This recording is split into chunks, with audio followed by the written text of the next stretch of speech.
మాచల్ నియోజకవర్గంలో పిన్నెల రామకృష్ణ బ్రదర్స్ వాళ్ళు చేసిన మంచి పనులు చాలా అభివృద్ధిగా ఉన్నాయి, ఇబ్బంది లేదు.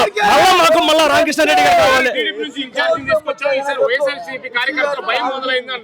ఏం లేదు, వాళ్ళకి భయం మొదలైంది. వాళ్ళకి పుట్టింది సలిసనమంట. ఈ వైఎస్ఆర్ వాళ్ళకి ఏం కాదు, మళ్ళీ వచ్చేది రామకృష్ణ రెడ్డి, జగనే మళ్ళీ వచ్చేది. ఎందుకంటే వాళ్ళు ఇక్కడ మాచల్ మొత్తం కూడా ఎలా చేశారంటే మందరిని కూడా వృద్ధుల వరకు మంచి మంచి పరిపాలన చేస్తున్నారు. వాళ్ళు మంచి మంచి ఇస్తున్నారు. ఏముండదండి, పవన్ కళ్యాణ్ తిరిగి అంతా కూడా ఓట్లు లేని వాళ్ళు ఒక్క సీటు కూడా ఒక్క రాదు. పిల్లగాళ్ళు తిరుగుతారు, ఆ బచ్చగాళ్ళకి ఓట్లు లేదు.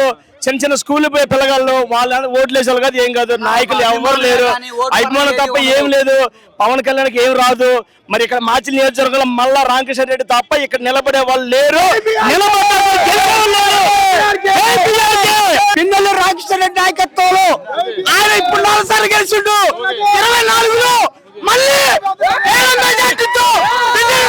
మళ్ళీ గెలుచుడన్నా కాదన్నా. కాదు మేము మనసగడ్డ గ్రామం రైతుల మండలం